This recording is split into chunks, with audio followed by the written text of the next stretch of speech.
ইলিশ মোদের জাতীয় মাছ, খাইতে লাগে মজা, যেমনে রাঁধো তেমনেই স্বাদ, শুধু মশলার কেরামতি দেখার। আসসালামু আলাইকুম, কেমন আছেন ভাই বোনেরা? আশা করি ভালোই আছেন। তা বলি, শুধু মশলার কেরামতি নয়, হাতেরও কেরামতি লাগে রান্না করতে।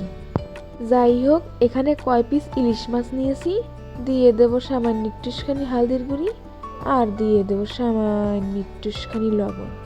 এটাকে ম্যারিনেট করে সাইড করে রেখে দেবো। উনুন জ্বালিয়ে উনুনে একটা কড়াই বসিয়ে তার মধ্যে দিয়ে দেবো সামান্য একটুখানি সর্ষের তেল। তেল গরম হয়ে আসলে এর মধ্যে দিয়ে দেবো পেঁয়াজ, রসুন, আদা আর হাফ কাঁচা লঙ্কা। এটাকে নাল নাল করে ভাজিয়ে এর মধ্যে দিয়ে দেবো 1 চামচ জিরে। হালকা নাড়ি চাড়িয়ে এটাকে নামিয়ে নেব। এবার ওই কড়াইয়ের মধ্যেই দিয়ে দেবো বেশ খানিকটা সর্ষের তেল।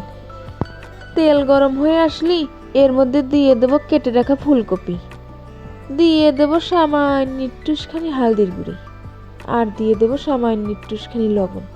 এটাকে হালকা করে ভাজে নিতে হবে। ভাজে নিয়েছি, এবারে নামিয়ে নেব। ওই কড়াইয়ের মধ্যেই দিয়ে দেবো বেশ খানিকটা সর্ষের তেল। তেলের মধ্যে ছাড়িয়ে দেবো কেটে রাখা আলুগুলো। এবারে আলুগুলো ডুবো তেলের মধ্যে ভাজে নিতে হবে। দিয়ে দেবো বেশ খানিকটা লবণ। এবারে ভালো করে নেড়ে চেড়ে ভাজা ভাজা করে নেব।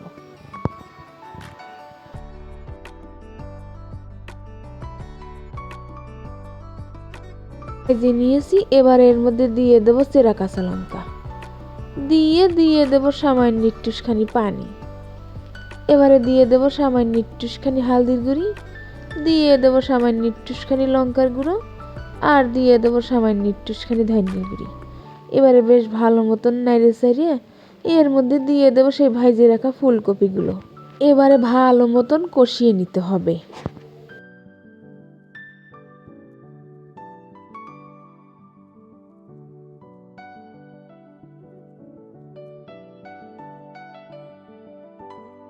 এবার এর মধ্যে দিয়ে দেবো সামান্য একটুখানি পানি, আলু আর ফুলকপি সেদ্ধ হওয়ার জন্য।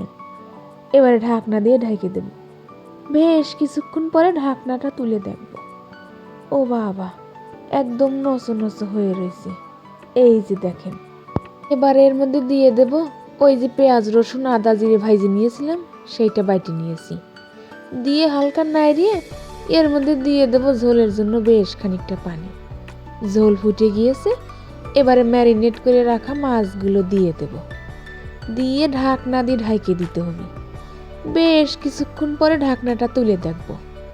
ও বাবা, একদম নসো নসো হয়ে রয়েছে।